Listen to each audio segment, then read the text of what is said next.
Les croyances entourant la grossesse et le sport sont nombreuses. Cette période si particulière dans la vie d'une femme était et reste encore aujourd'hui soumise à de nombreuses injonctions, comme celle de ne pas pratiquer de sport car une activité physique pourrait compromettre la santé de l'enfant. Ce genre de croyance est tenace, notamment car le fait de réaliser des études sur les femmes enceintes afin de démontrer le contraire pose bien évidemment des problèmes éthiques. Les femmes qui pratiquent une activité durant leur grossesse doivent encore trop souvent faire face à des remarques ou des regards mal placés. Il est pourtant possible, voire même recommandé, de continuer à bouger pour les femmes enceintes. Dans cet épisode, nous partons à la rencontre de Douanka Gendreau, physiothérapeute en rééducation périnéale et pelvienne, avec qui nous allons briser quelques fausses croyances et partager des conseils pour les futurs parents et aider les futures mamans à assurer leur retour à une activité sportive en toute sérénité. Je vous souhaite une très belle écoute. Bienvenue dans Au-delà des murs, le podcast dédié à tous les passionnés de l'asphalte, de la nature ou de la piste. Ici, nous allons explorer les recoins de l'univers de la course à pied, que vous soyez novice ou que vous ayez déjà plusieurs dossards à votre actif. Au fil des épisodes, nous plongerons au cœur de la préparation physique et mentale, nous décortiquerons les secrets d'une nutrition équilibrée et nous nous pencherons sur les enjeux cruciaux de la santé pour vous permettre d'atteindre vos objectifs en toute sérénité. Si vous recherchez des avis d'experts, des témoignages de sportifs, des conseils pratiques pour vous aider à améliorer votre condition physique, à renforcer votre mental et à optimiser votre alimentation, tout ça dans la bonne humeur, vous êtes au bon endroit. Prenez une profonde inspiration, relâchez toutes les tensions, votre voyage au-delà du mur commence ici. Douanka Gendreau, bonjour. Bonjour Hugo, Comment ça va? ça va bien? T'as un petit accent étranger, dis-moi, depuis où est-ce que tu me parles? Du Québec, donc du Canada. Génial. Merci beaucoup de prendre du temps pour me parler avec un décalage horaire du coup de 6 heures, c'est ça? Oui, ben en fait, c'est pas trop pire parce que pour moi, la journée commence, donc on est le matin, fait qu'il y a vraiment pas de problème. Je suis Hmm, en forme. hmm. Donc tu me disais, en ce 8 avril, il y a une éclipse solaire qui aura lieu donc à midi. C'est une éclipse totale, c'est ça? Une éclipse totale, mais elle a lieu plus tard cet après-midi, là. La totalité est plus vers comme 3h25 environ, mais le temps que je dîne, que je me rende dans le lieu, que je veux l'observer, voilà. Hmm, Ouais, fait hmm. qu'une grande journée. Ah bah c'est génial. Et c'est pas un jour férié, j'imagine. Non, c'est un lundi de travail. Comme les autres. Très bien. Et oui, J'ai pris contact avec toi il y a quelques mois parce que tu es une experte, entre autres, de la clinique du coureur pour tout ce qui est muscles pelviens et puis grossesse, mais tu es également cofondatrice de la clinique Pelvi Life. Je vais te laisser parler de ton domaine d'expertise parce que j'imagine qu'il n'y a personne d'autre que toi qui en parlera aussi bien, et puis on enchaînera avec le premier thème. Donc aujourd'hui, ça sera le thème de la grossesse, donc le premier thème qu'on va aborder. Donc je te laisse déjà me parler un peu de ton domaine d'expertise, qui tu es, d'où tu viens, etc. super. Donc, ben, en fait, ben, je suis Douanka Gendreau, je suis physiothérapeute en rééducation périnéale depuis plus que 10 ans déjà, ça va vite. Je travaille avec les femmes, les enfants et les hommes qui ont des troubles de la santé pelvienne. Donc, je travaille dans une clinique qui est située sur la rive sud de Montréal. Puis, avec ma collègue, on a fondé en 2018 Pelvilive, donc qui est vraiment une entreprise qui offre des programmes en ligne pour le plancher pelvien. Donc, autant pour la rééducation durant la grossesse, la rééducation en postnatal. On a des programmes pour soutenir l'apprentissage de la propreté pour les enfants, les troubles pelviens pour les enfants, les douleurs sexuelles, les douleurs chroniques, etc. On couvre vraiment comme plusieurs troubles de la santé pelvienne via nos programmes en ligne. On a aussi beaucoup avec PelviLive du contenu gratuit, donc via un blog, une chaîne YouTube qui va être de plus en plus garnie cette année en 2024. Puis, sinon, je suis également enseignante pour la clinique du coureur depuis aussi 2018. Je suis derrière le cours de la course au féminin, donc qui est un cours où on aborde vraiment la course à pied en lien avec la femme tout au long du cycle de sa vie. Mais maintenant, on est rendu vraiment une grande équipe à l'international. Donc, je suis assez fière de ça parce qu'initialement, on était très peu dans ce cours-là. Puis là, on est rendu une grande équipe pour travailler ce domaine tant important, dans le fond, de la santé de la femme en lien avec le sport et la course à pied. Hmm. Donc, c'est pas mal ça, mon background. Fait que j'ai beaucoup une expertise en périnatalité, en course à pied aussi via la clinique du coureur. Donc, voilà. Ce qui est curieux et très intéressant dans l'introduction dont tu parlais, c'est que tu parlais de tout ce qui est plancher pelvien, donc qui touchait les femmes. Autant c'est une évidence pour l'homme que je suis, je dirais, sans vouloir rentrer dans les histoires de genre, mais ça concerne également les hommes et les enfants. Oui, oui. En fait, ça concerne la santé pelvienne. Dans le fond, concerne tous les gens qui ont un plancher pelvien. Donc, ça veut dire tous les humains de la Terre. Mm. Parce qu'on est avec notre musculature du plancher pelvien. Puis, on peut avoir différents problèmes au fur et à mesure de la vie qui font en sorte qu'on peut avoir des symptômes. Donc, en fait, peu importe de quel genre on est, on peut avoir des problèmes. Puis, j'ai même commencé depuis plus récemment à faire de la santé trans. Mhm. Donc, des gens qui ont eu recours à des chirurgies ou qui ont une identité de genre différente, on peut les suivre également. Donc, c'est vraiment tout le monde qui a un plancher pelvien peut avoir besoin de guide pour prendre soin de sa santé pelvienne. Mm. Il y a également un point très intéressant qui m'a attiré justement sur ton profil, c'est le fait que tu accompagnes les jeunes mamans, ou en tout cas les femmes qui sont enceintes, et puis qui découvrent qu'elles sont enceintes, et puis un de vos motos, en tout cas un de vos mots d'ordre, j'ai l'impression, c'est l'importance de la santé pelvienne, y compris quand les femmes elles sont enceintes, et sur tout le cycle où elles sont enceintes. Et quand on discutait justement avant, tu disais on devrait rajouter dans les questionnaires de santé, fumez-vous, vous droguez-vous, et si vous faites pas de sport, bah, il faudrait déjà commencer. C'est vraiment important à ce point-là, justement, de prendre soin de sa santé pelvienne. Mais en fait, c'est sûr que si on parle d'exercice de santé pelvienne, la grossesse, c'est un super moment pour commencer à s'y intéresser. Déjà, c'est sûr que si on parle d'exercice des muscles du plancher pelvien, déjà pour moi, c'est pas nécessairement une activité physique. Là, on s'entend que ça va pas venir d'une forme de musculation très isolée, par exemple, mais ça va pas être comme faire un exercice cardio. Fait qu'on pourrait aborder peut-être le volet sport un peu après. Mais si on pense vraiment comme à la rééducation du plancher pelvien, plus on s'y intéresse durant la grossesse, bien, plus ça peut favoriser, puis dans les études démontrent que ça va avoir tendance à favoriser quand même la récupération postnatale, puis le fait qu'il n'y aura pas nécessairement une persistance des symptômes d'incontinence urinaire, par exemple, après la naissance.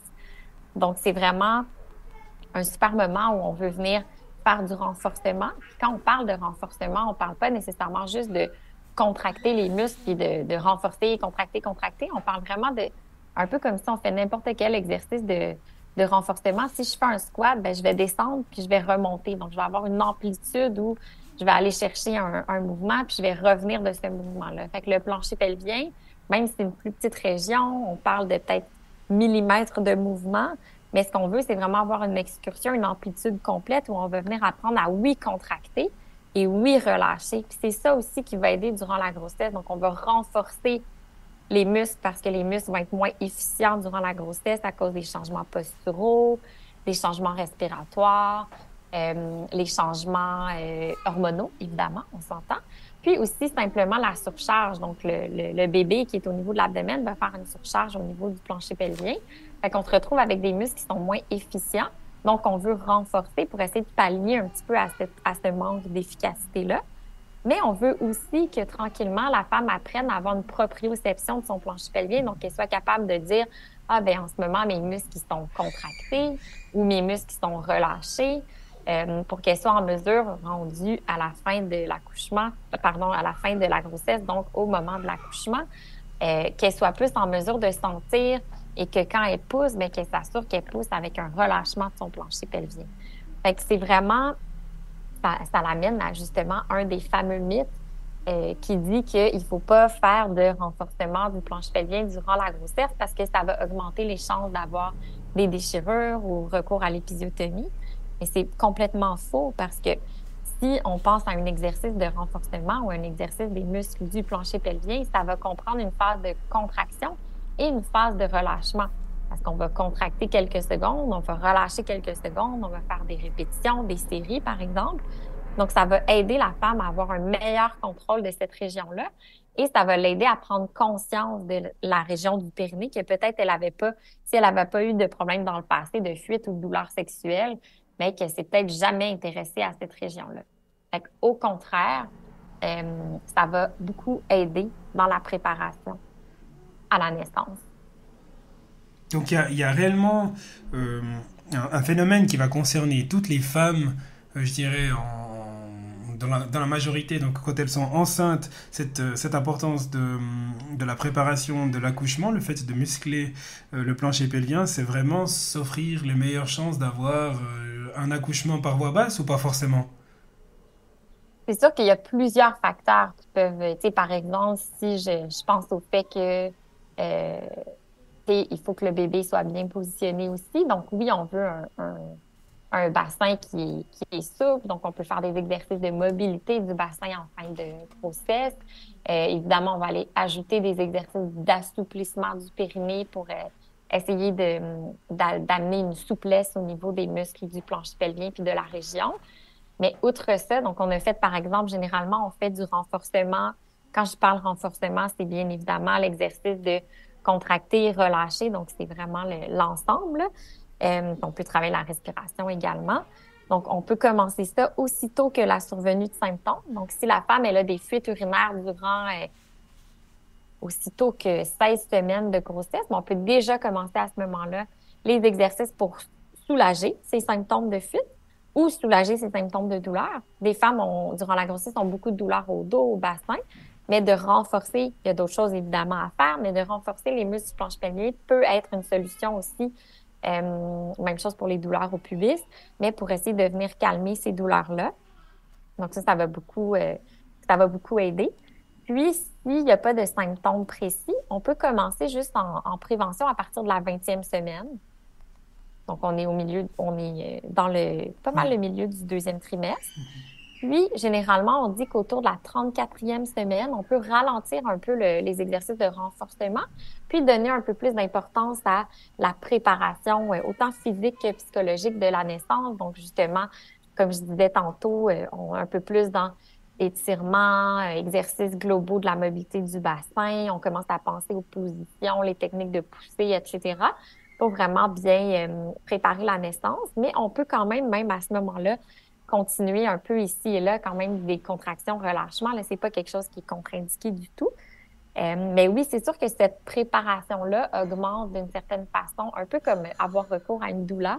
Je sais pas si c'est le même terme en Europe, mais une accompagnante à la naissance là, qui est pas une sage-femme ou pas la gynécologue ou le médecin qui va accoucher, mais qui est vraiment quelqu'un qui va faire des cours de préparation à la naissance et qui peut même être présente à l'accouchement. Ça, c'est démontré que tout ça peut aider à ce que l'accouchement se déroule mieux. Mais c'est sûr que c'est pas le seul facteur. Tu sais, si par exemple le bébé est placé en siège, ben on sait que ça va être un accouchement qui va se dérouler de façon un petit peu plus difficile. Ou si le bébé est occipito-postérieur, donc qui est dans une position où, dans le fond, sa tête regarde pas dans la bonne direction, c'est des choses qui peuvent quand même faire en sorte que même si on a fait la meilleure préparation possible, tout ne se passe pas nécessairement toujours comme prévu durant la naissance. Fait qu'il y a des facteurs qui sont pas nécessairement contrôlables et qui vont arriver malheureusement durant l'accouchement. Mais je pense quand même que plus on est préparé, puis un peu aussi comme ça amène la thématique du sport, mais plus on reste actif durant la grossesse et qu'on est en forme durant la grossesse, bien, plus il y a de chances que le corps soit prêt à accomplir quelque chose d'aussi intense qu'un accouchement, parce qu'on peut se le dire, un accouchement, c'est un peu comme un genre de marathon, là. C'est super intense pour le corps, tu sais, c'est exigeant physiquement, c'est très, très intense. Oui, les hormones sont là pour soutenir ce moment-là, mais c'est très exigeant pour le corps. Moi, je me rappelle, j'ai deux petits garçons, donc j'ai accouché 2 fois par voie basse, puis et le lendemain de l'accouchement, là, on a l'impression qu'un tracteur nous a passé dessus parce que comme tous nos muscles sont endoloris, pourtant on le sent pas pendant l'accouchement à cause des hormones, mais le lendemain, là, notre corps est en rémission. Fait que c'est super intense. Puis, bon, mon histoire personnelle fait que je suis en mesure de pouvoir vraiment... Je suis un bel exemple de pourquoi c'est si important d'être active durant la grossesse, mais j'ai eu une première grossesse qui était plutôt difficile, là. J'ai été alitée, j'ai pas pu m'entraîner, j'ai eu beaucoup de saignements. Tu sais, j'avais vraiment une grossesse à risque. On a eu peur pour la survie du bébé toute la grossesse. Et je suis arrivée, finalement, j'ai accouché à 37 semaines, 6 jours. Fait que je me suis rendue à terme. Par contre, j'étais tellement déconditionnée, là. J'avais de la misère, j'étais pas capable de tenir des positions, j'étais pas capable de pousser, j'avais aucune force. Fait que mon accouchement a été pas si facile. Euh, j'ai poussé pendant un bon 2 heures et demie, 3 heures. Pour un premier bébé, tu sais, quand on parle de 2 heures et demie, 3 heures pour une poussée, ça peut être dans les facteurs de risque pour avoir des séquelles au plancher pelvien, ce que j'ai eu aussi. Puis une deuxième naissance où j'ai pu rester en forme durant la grossesse, donc j'ai pas eu de problématiques où j'ai dû restreindre mes activités, donc j'ai pu continuer à faire du sport. Puis, rendue à l'accouchement, j'ai été capable de maintenir les positions, j'avais de la force pour pousser, puis ça a été une naissance qui, oui, c'est sûr que c'est une deuxième naissance par voie basse, fait que de façon générale, ça se passe mieux parce que le chemin est fait, un peu comme on peut dire, mais c'était quand même beaucoup plus facile parce que je me sentais plus en forme physiquement. Fait qu'il y a vraiment une partie que c'est tellement un beau moment pour les femmes qui sont actives de continuer à être actives et les femmes qui sont plutôt sédentaires de se mettre à être actives pour justement se préparer un peu tranquillement. Et ça fait une belle analogie avec la course à pied, mais se préparer à l'événement marathonien qui est l'accouchement.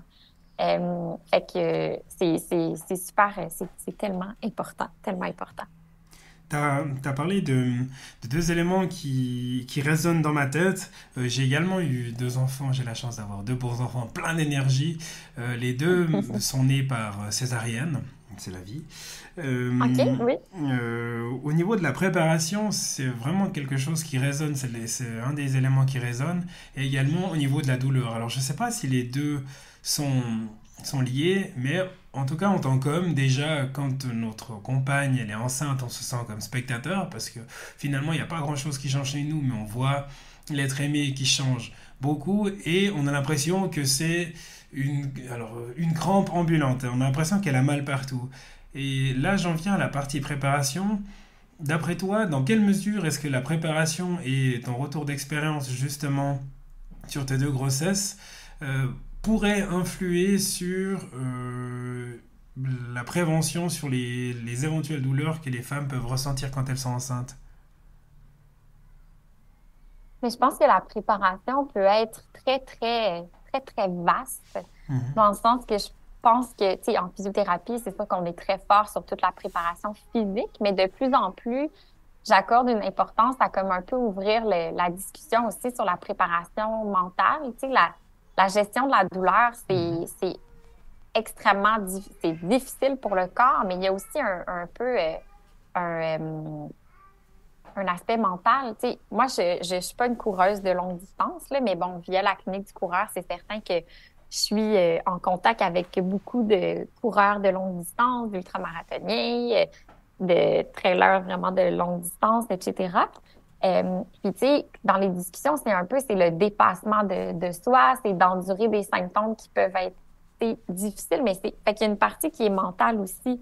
Fait que je pense que c'est important aussi de se questionner sur notre propre tolérance à la douleur, sur la péridurale, par exemple, ça demeure une option, mais c'est pas une obligation. À quel moment, par exemple, on veut la prendre aussi? Tu sais, est-ce qu'on se connaît bien puis on le sait qu'on tolère tellement mal la douleur que on va se donner le droit de la prendre peut-être plus rapidement? Mais c'est des questionnements qui valent la peine de se poser pour être prêt aussi. Puis si on se dit, ah ben moi, je veux pas l'épidurale dans un monde idéal, encore là, ça dépend comment l'accouchement se passe, mais est-ce qu'on a des outils pour essayer de gérer cette douleur-là? Donc, est-ce qu'on sait un peu quel genre de position on peut prendre, quel genre de respiration? Est-ce que notre conjoint peut nous aider là-dedans? Parce que pour l'avoir vécu, dans le fond, j'ai eu la chance de faire 2 naissances par voie basse sans péridurale.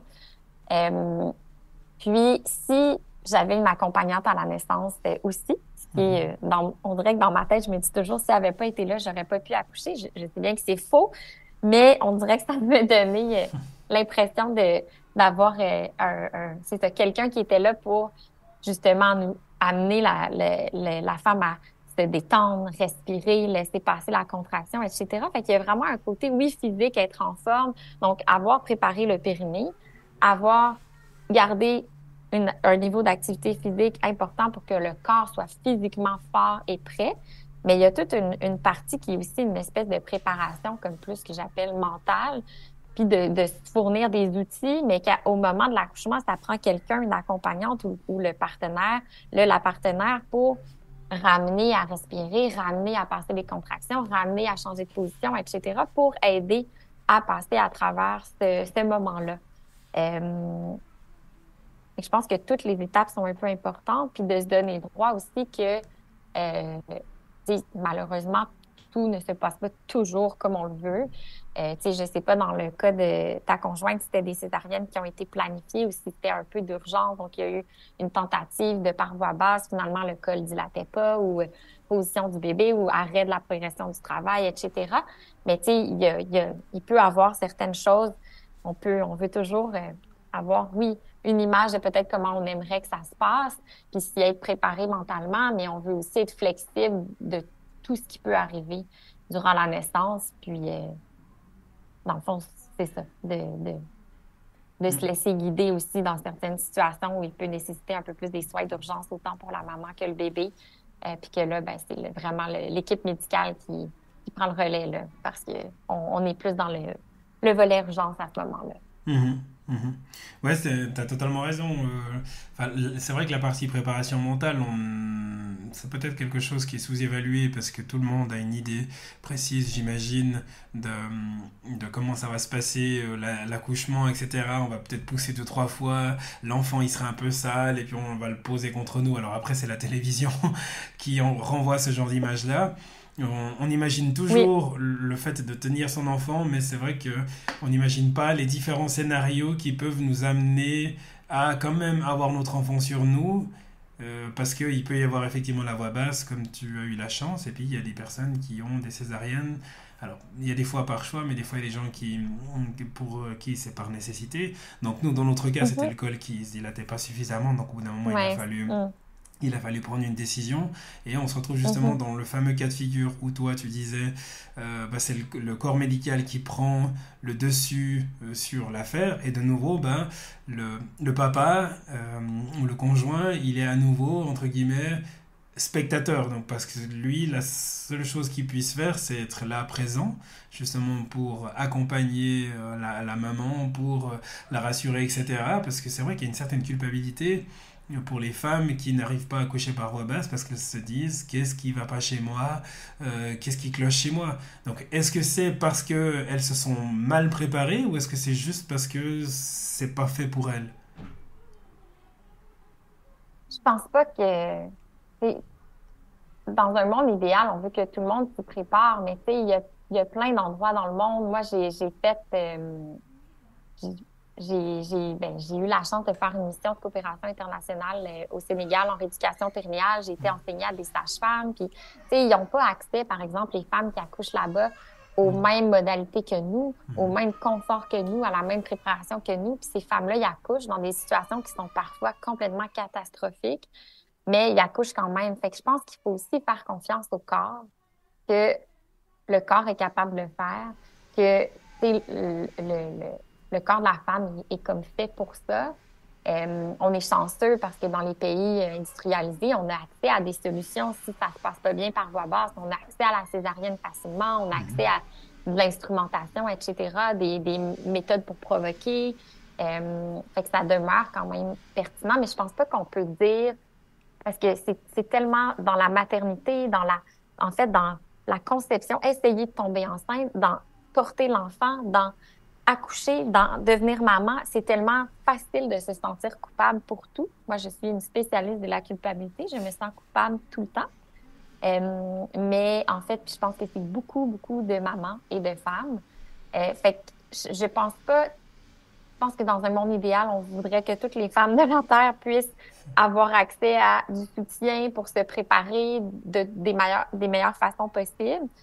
Mais je serais pas prête à dire que le fait de pas s'être préparée, parce que je pense que chaque femme fait du mieux qu'elle peut, fait en sorte que ça va faire en sorte que, tu sais, qu'elle pourra pas y arriver. Tu sais, je pense qu'il y a une partie qu'il faut aussi revenir à se faire confiance.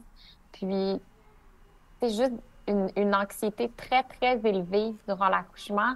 Tu sais, je pense pas qu'on peut dire que c'est sûr que ça empêche la dilatation du col, mais ça va pas aider le corps à bien se détendre puis la dilatation à bien se passer. Fait que je pense qu'il faut aussi revenir à on est capable, que l'utérus en soi a des poussées expulsatoires qui sont tellement puissantes que même si on pousse pas, c'est comme tel, l'utérus devrait arriver. Mais dans certains cas, justement, un col qui dilate pas ou un utérus qui s'est fatigué parce que ça fait 24 heures qu'il est en travail, puis là, il est fatigué, puis là, ben, le travail perd de son efficacité. C'est des choses qui peuvent arriver, malheureusement. Mais c'est ça. Fait que c'est difficile à dire dans le sens que je pense que oui, plus on est préparé comme n'importe quoi, tu sais, faire un marathon de course, de vraies courses, ben il y a des gens qui, sans aucune préparation, peuvent y arriver. Puis, il y a des gens que ça leur prend plus de préparation. Il y en a qui ça en prend moins. C'est vraiment variable, mais je pense qu'on met clairement toutes les chances de notre côté si on s'y prépare bien. On peut se dire comme ça, mais ça veut pas dire que de ne pas s'être préparé parfaitement fait en sorte que ça se passera pas bien non plus. Et c'est vraiment... faut comme faire confiance à notre corps aussi dans tout ça. Mais c'est sûr que plus on est bien accompagné, ben disons qu'on peut se dire qu'on met les chances de notre côté. Je suis très content que ça soit sorti de ta bouche, ce genre de propos-là. Comme ça, je pourrais rassurer ma femme en lui disant, tu vois, t'as rien fait de faux. Parce que ce sentiment de culpabilité, pardon, il peut être parfois ressenti de manière très très forte. Surtout quand tu vois peut-être 2 enfants et puis la deuxième fois ça marche pas. Donc c'est vrai que c'est des choses qui peuvent quand même passablement travailler les femmes. Et puis c'est vrai que pour les papas qui écouteront également cet épisode de podcast là, c'est vrai que on a un rôle, je dirais, qui est toujours hyper facile parce qu'on n'a pas les douleurs, on est un peu là, le coach, alors le cliché qui va essuyer le front de la femme qui transpire, mais nous, notre rôle, il est également important parce que finalement, on est là pour s'assurer que l'horloge, elle continue de tourner, et puis quand la femme, elle se dit peut-être qu'elle va pas y arriver, ben, nous, on est quand même là, on les rassure, c'est par des petits mots, des petits gestes qui font que on les accompagne. Alors c'est vrai que sur le moment on se sent inutile, mais quand on y repense après coup, on se dit ah ouais, c'est vrai, à ce moment-là, bah, le petit geste, la petite caresse qui aide. Alors ça fait pas tout, mais on a aussi un rôle à jouer à ce niveau-là. Avant, oui, pardon. Oui, non, Non, vas-y. Mais oui, je pense que clairement, c'est la chance d'être accompagné aussi lors de l'accouchement, tu sais, par le ou la ou les personnes qu'on désire, ça vient quand même beaucoup aider, là. Hmm. J'ai vu des femmes au Sénégal accoucher, ils sont tombées en travail, ils ont marché jusqu'à la maison de naissance, ils étaient seuls, ils ont accouché sur quasiment une planche de bois. Tu sais, c'est des contextes où tu sais, on est quand même privilégié d'avoir accès à tout le soutien qu'on peut avoir, puis de pouvoir bien se préparer, puis de pouvoir... c'est ça, voilà. Hmm. Si on analyse et on décortique les différentes phases de la grossesse, alors pour celles et ceux qui écouteront cet épisode de podcast, ils pourront aller regarder sur la chaîne YouTube Pelvi Life, où tu as réalisé une série de 6 capsules, je crois, sauf erreur, pendant ta deuxième grossesse, durant lesquelles tu expliquais les différentes phases dans lesquelles tu te trouvais. Et puis, si on devait justement analyser chacune de ces phases-là, au niveau de l'activité, est-ce que tu pourrais nous indiquer quelles seraient les activités ou peut-être les exercices qui seraient les mieux appropriés? Donc, plus par rapport à la grossesse, donc l'activité physique, plus spécifiquement? Oui, Ou qu'on a parlé de... Ouais, c'est ça, ouais. Ouais. Mais en fait, c'est sûr que il y a tellement de croyances comme quoi l'activité physique, mais c'est quand même beaucoup en amélioration, en tout cas du moins au Québec. Je pense qu'en Europe aussi, là, parce que j'ai quand même beaucoup de contacts en Europe avec la clinique du coureur. Mais on sait maintenant que c'est important pour la femme enceinte de rester active durant la grossesse. Notamment, je parlais du fait que ça pouvait euh, faciliter d'une certaine façon le déroulement de l'accouchement. Ça facilite la récupération après l'accouchement. Ça facilite le retour à l'activité physique après aussi. Parce que si on a été sédentaire, par exemple, durant toute notre grossesse, ben, c'est certain qu'après aussi, ça va être difficile de se remettre en activité. Donc, on sait que les recommandations générales sont les mêmes que pour la population générale. Donc, c'est vraiment de faire de l'activité physique à intensité modérée ou plus, à raison de 150 minutes par semaine. Donc, ça peut être par exemple 5 fois 30 minutes. Euh, et que, dans le fond, on encourage de continuer un sport qui était déjà pratiqué avant. Donc, si par exemple la femme était une coureuse, ben, il n'y a pas de problème si elle se sent confortable, qu'elle peut continuer à courir et ça jusqu'au moment où elle juge que c'est adéquat. Euh, Puis, c'est vraiment, tu sais, sinon, il y en a qui vont s'adonner à plus des entraînements fonctionnels, fait que cardio, mais plus avec des vidéos d'entraînement. On veut aussi inclure de la musculation, idéalement 2 fois semaine également. Fait que c'est vraiment les mêmes recommandations. Puis, c'est vraiment prouvé là, que l'entraînement durant la grossesse ne va pas mener à plus de chances de fausse couche, plus de chances de prématurité, plus de chances de déchirure pour l'accouchement, plus de chances de recours à la césarienne ou à l'épisiotomie. C'est vraiment des choses qui sont des mythes, des croyances populaires. Donc, le fait de s'entraîner ne va pas non plus générer des muscles du plancher pelvien qui vont être hyper toniques. Et donc, il va mener à plus de de déchirure. Donc, c'est vraiment une croyance populaire. Puis, on veut vraiment pour toutes les femmes qui ont une grossesse sans complications, donc qui n'ont pas, par exemple, comme moi, ma première grossesse, j'ai fait 2 événements de décollement placentaire, puis j'étais en saignement durant toute ma grossesse. Donc, j'étais restreinte dans mes activités. Donc, non, j'aurais pas pu courir, par exemple. Mais pour toute grossesse non compliquée, on veut maintenir un bon niveau d'activité. Et les femmes qui sont plutôt sédentaires, on veut les mettre en activation aussi. Des fois, la difficulté quand on parle justement par trimestre, c'est qu'au premier trimestre, il y a beaucoup de femmes qui ont des nausées. Il y en a qui vomissent. Il y en a qui ont des fatigues très, très importantes. Fait que c'est parfois là que c'est dangereux. C'est que même, il y a des femmes qui étaient super actives et qui vont ralentir un petit peu à ce moment-là parce que c'est juste impossible pour le corps de pouvoir continuer. Puis les femmes qui sont sédentaires, ben ils continuent à être sédentaires parce que clairement, c'est un trimestre qui est comme difficile. Fait qu'il faut, dès que l'énergie revient, dès que les nausées diminuent, la femme qui était active, qu'elle se remette à s'activer, puis la femme qui est sédentaire, qu'on l'encourage à pouvoir s'activer pour avoir idéalement une fin de premier trimestre, un deuxième trimestre qui se passe en étant très active. Puis là, quand on arrive au troisième trimestre, donc souvent passer le 32, passer le 30 semaines, le 32 semaines, ben là, l'abdomen est plus proéminent. Ça peut être un petit peu plus difficile de s'adonner à des sports. Il y a des coureuses qui vont préférer comme mettre la course de côté puis peut-être s'adonner à une autre activité. Mais juste de marcher aussi, tu sais, marcher à un bon rythme en fin de grossesse, ça peut être une activité qui peut faire augmenter quand même un petit peu le rythme cardiaque. Mais c'est sûr que oui, en fonction de chaque trimestre, on va comme beaucoup adapter comment on fait notre sport. Mais il n'y a pas de contre-indication à continuer la majorité des sports qui étaient pratiqués avant, à continuer la course à pied, c'est pas un problème non plus. Les sports qu'on voudrait éviter, c'est vraiment les sports qui sont plus à risque de chute ou de trauma au niveau de l'abdomen.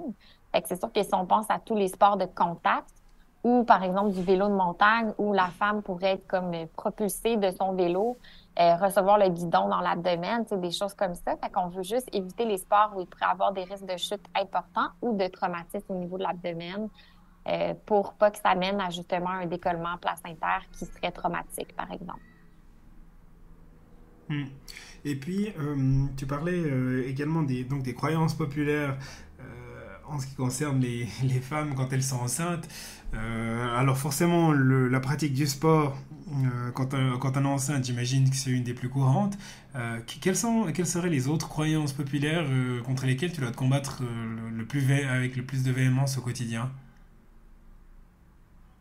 Mais c'est beaucoup par rapport à l'activité physique, puis c'est beaucoup par rapport au plancher pelvien. Tu sais, je pense que vu mon domaine d'expertise, c'est tout ce qui entoure et le sport de remettre la femme un peu plus active, ou parfois aussi c'est le médecin voulant bien faire ou étant pas nécessairement parfaitement à jour avec les connaissances actuelles, va dire, ah, ben, tu sais, arrête de courir, c'est dangereux durant la grossesse, mais ça, c'est pas soutenu par rien au niveau de la littérature, mais ça peut générer une anxiété chez la femme qui va restreindre ses activités à cause de ça. Fait que, tu sais, c'est vraiment de bien expliquer, de bien renseigner, de mettre à jour, puis d'expliquer un peu qu'est-ce qui relève des croyances, qu'est-ce qui relève des mythes, puis qu'est-ce qui relève de vraiment les faits, les vrais faits, dans le fond, la vraie littérature.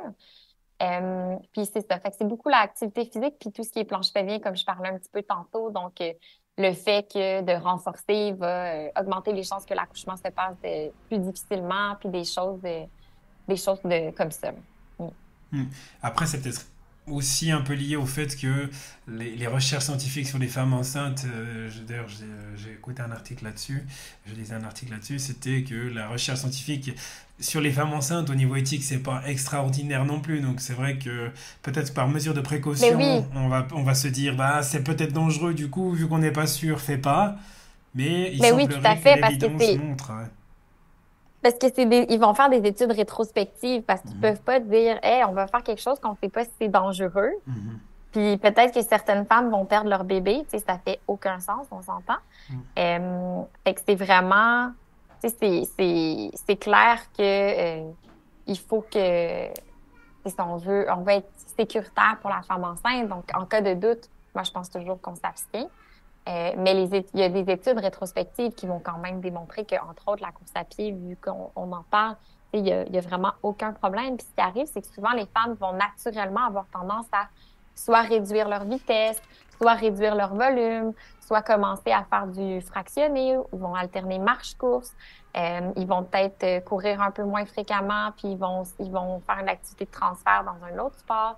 Fait que naturellement, la femme qui est une coureuse, qui continue enceinte, va avoir tendance à réduire puis s'adapter jusqu'au moment où elle va se dire, puis il y en a que c'est à 20 semaines, il y en a que c'est à 28, il y en a que c'est à 34. J'ai des femmes enceintes qui courent jusqu'à la veille de leur accouchement.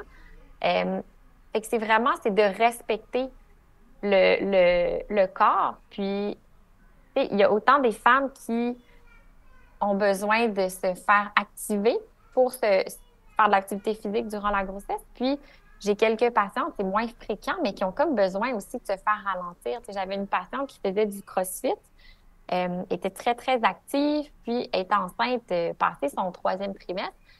Puis, elle avait des douleurs au pubis très, très, très importantes. Quand elle faisait ses entraînements, elle avait une douleur au pubis qui dépassait 10 sur 10. Là, pour moi, ça, c'est pas, qu'elle soit enceinte ou pas, pour moi, c'est pas acceptable que dans un entraînement, on ait une douleur aussi violente dans une région du corps. Mhm.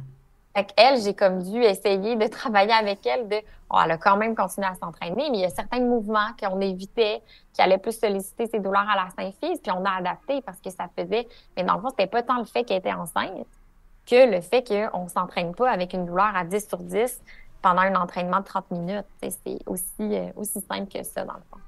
Mm. Et toi, tu disais que tu as dû la freiner. Ça, c'est typiquement alors un des rôles que j'imagine du conjoint, du compagnon, de la compagne, etc. Euh, Qu'est-ce que nous, alors je dis nous, les conjoints, qu'est-ce que nous on peut faire dans ces phases de grossesse justement pour accompagner au mieux la femme enceinte, donc notre compagne, jusqu'à la naissance, dans la partie maintien de l'activité, dans la partie peut-être soulagement des douleurs, ou dans la partie justement modération. Quelles seraient les quelques clés que tu pourrais donner justement au futur papa en devenir? Et je pense que là où la partenaire va être un super euh, atout, si on peut dire, super atout pour aider la femme à se mettre à être active si elle a tendance à être un petit peu plus sédentaire. Fait que justement, que ça soit aussi simplement que aller prendre une marche soutenue de 30 minutes à tous les jours ou de faire des petits exercices de musculation, etc.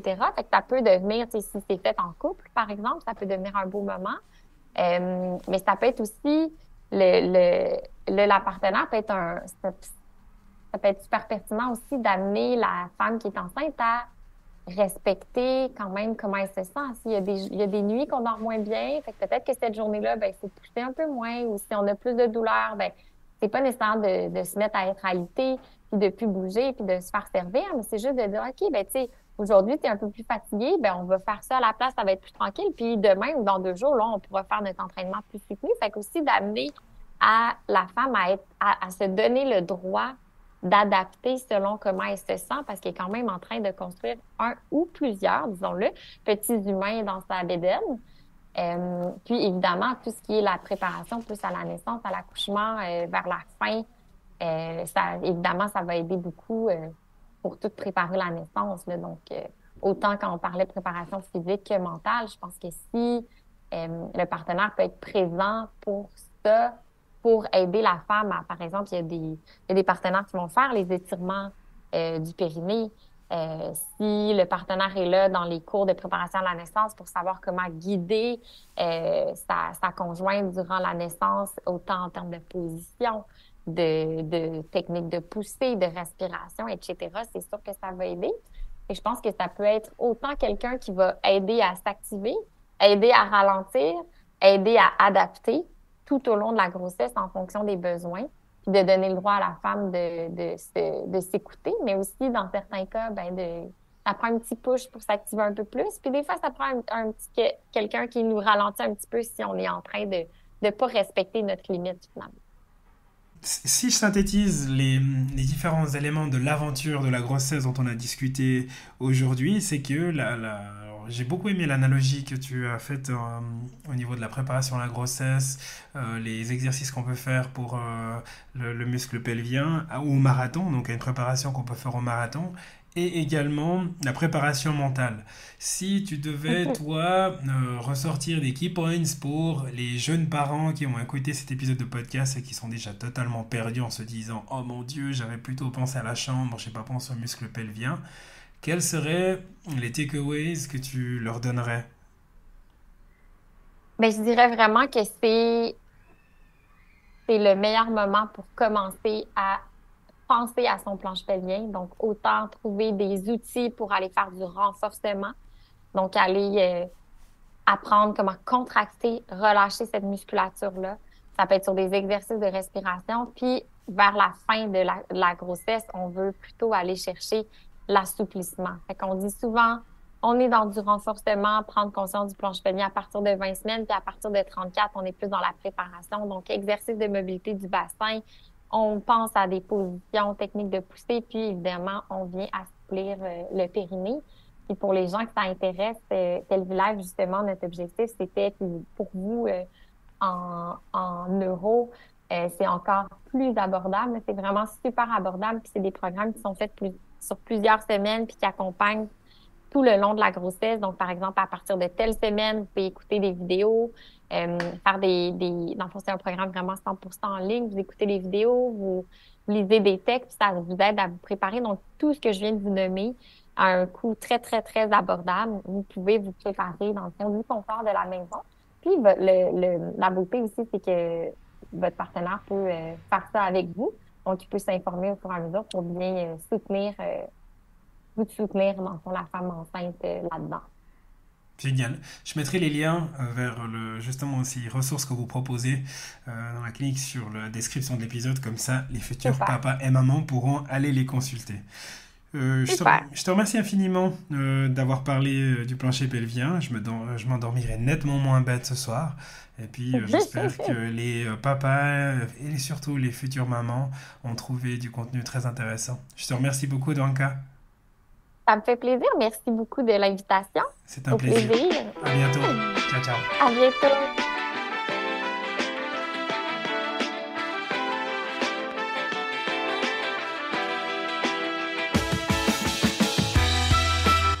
épisode vous a plu, merci de lui laisser un avis 5 étoiles et partagez-le avec vos amis et votre famille. Me laisser un commentaire, c'est m'offrir l'occasion de m'améliorer pour continuer à être écouté par vous. D'ici la publication du prochain épisode, vous pouvez retrouver mes aventures sur le compte Instagram podcast Au-delà du mur. Portez-vous bien, allez à très vite, ciao!